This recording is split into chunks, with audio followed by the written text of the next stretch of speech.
नमस्कार साथियों, आज फिर हम उपस्थित हो गए एक नए वीडियो की नई कहानी के साथ। और इस वीडियो के माध्यम से जानेंगे कि सबसे बड़ा पापी इस धरती पर स्त्री होती है या पुरुष। और आगे ये भी बताएंगे कि ऐसे ऐसे पापी इस धरती पर हुआ करते हैं जो पुत्री और पत्नी या बहन किसी को नहीं छोड़ता। ये जानना चाहते हैं तो वीडियो को अंत तक जरूर सुनें। दोस्तों, दुनिया में सभी लोग हर रोज कोई न कोई पाप करते ही होंगे। कोई बड़ा पाप तो कोई छोटा पाप करता है, लेकिन पाप सभी करते हैं।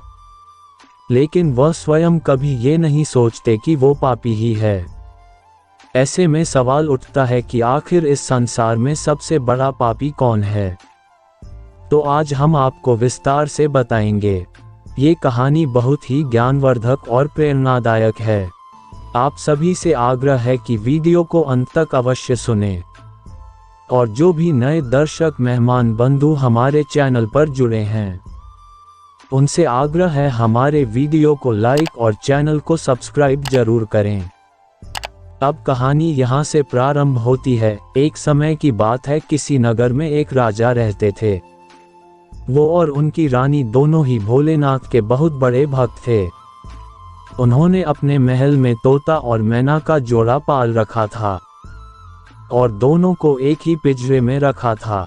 अब ये तो सभी को पता होगा कि मियाँ बीवी में एक ना एक दिन लड़ाई झगड़े जरूर होती है।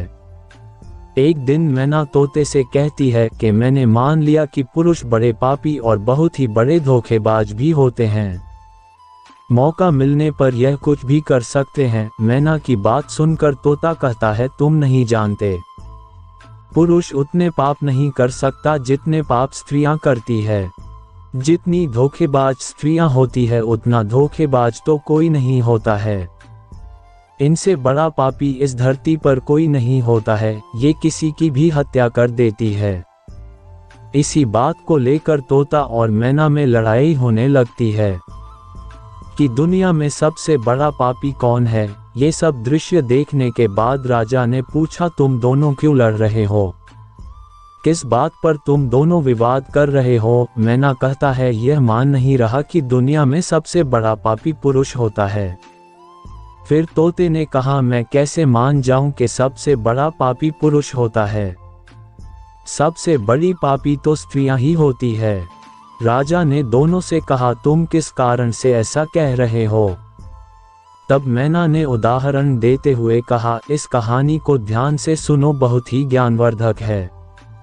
किसी नगर में एक सेठ रहा करते थे। वह बड़े ही धनवान थे और उनका बेटा बहुत ज्यादा बिगड़ा हुआ इंसान था। सेठ का बेटा बहुत ही बड़ा जुआरी और शराबी भी था। सेठ अपने बेटे को समझाते समझाते थक चुका था। इन्हीं बातों को सोचते सोचते सेठ एक दिन इस दुनिया को छोड़कर चला जाता है और उसकी मृत्यु हो जाती है। जब पिता जिंदा थे तो वह थोड़ा थोड़ा जुआ खेलता था, लेकिन पिता की मृत्यु के बाद वह मुक्त हो गया और आराम से रात दिन जुआ खेलने लगा था, जिसका परिणाम ये हुआ कि जुआ में सब कुछ हार गया। फिर वह लौटकर अपने गांव नहीं आ सका और किसी दूसरे गांव चला गया, जहां वो एक सेठ के घर जा पहुंचा और उसने कहा कि क्या मुझे थोड़ा पानी मिल सकता है? जब सेठ ने उससे पूछा कि तुम कहां से आए हो और क्या काम करते हो? लड़के ने कहा, मैं एक व्यापारी हूं और मैं जहाज से जा रहा था। व्यापार करने में मेरा सारा सामान समुद्र में डूब गया है। क्या आप मेरी कुछ मदद कर सकते हो? सेठ ने लड़के की बात सुनी और फिर उसकी बातों के जाल में फंस गए और कहने लगे कि बेटा, तुम दिखने में ठीक ठाक हो और काम भी कर लेते हो, तो क्या मेरी बेटी से शादी करोगे? ये बात सुनकर लड़का खुश हो जाता है और शादी के लिए हाँ भर देता है, जिसके बाद दोनों का विवाह होता है और सेठ अपनी बेटी को खूब सारा धन देकर विदा कर देता है।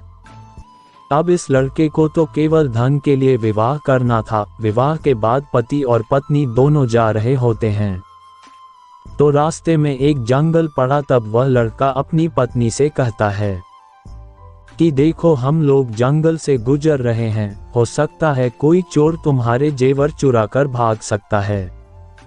तो ऐसा करो कि तुम अपने सारे जेवर उतार के मुझे दे दो।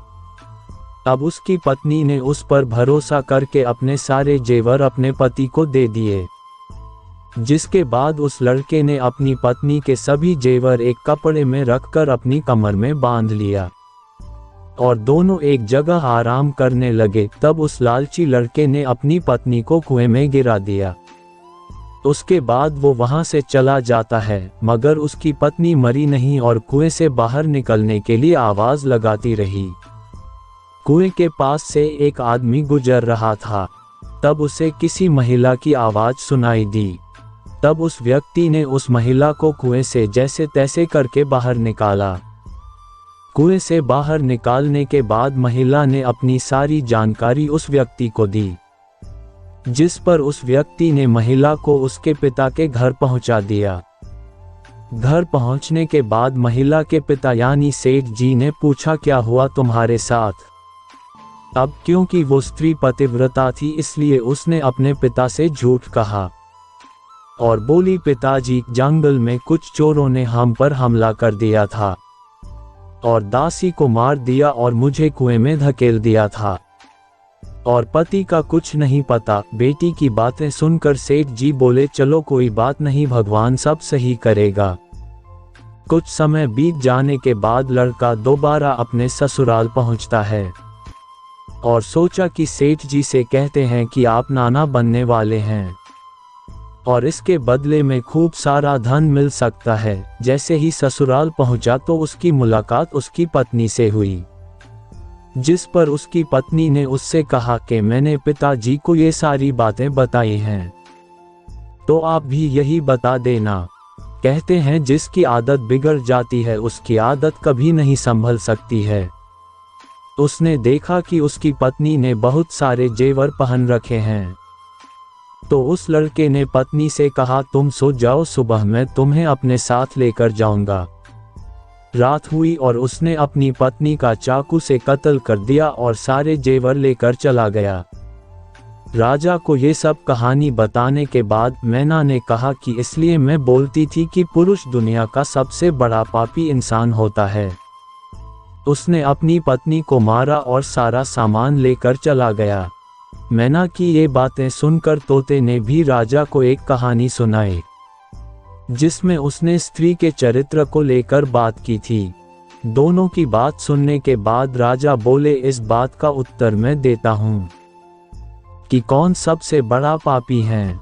राजा बताते हैं कि जिस इंसान की सोच उसके स्तर से नीचे गिर जाती है वह इंसान सबसे बड़ा पापी होता है, पुरुष हो या स्त्री, क्योंकि इंसान पाप करने से पहले यह नहीं सोचता कि वह स्त्री है या पुरुष, उसे पाप करना चाहिए या नहीं। तो मित्रों, आपने जाना कि दुनिया का सबसे बड़ा पापी कौन है। आज के लिए बस इतना ही। हम उम्मीद करते हैं कि हमारी इस कहानी के माध्यम से आपको कई सवालों के जवाब मिल गए होंगे। अगर यह कहानी पसंद आई हो तो उसे अपने दोस्तों के साथ जरूर शेयर कीजिएगा। फिर मिलते हैं नए वीडियो और नई कहानी के साथ। धन्यवाद।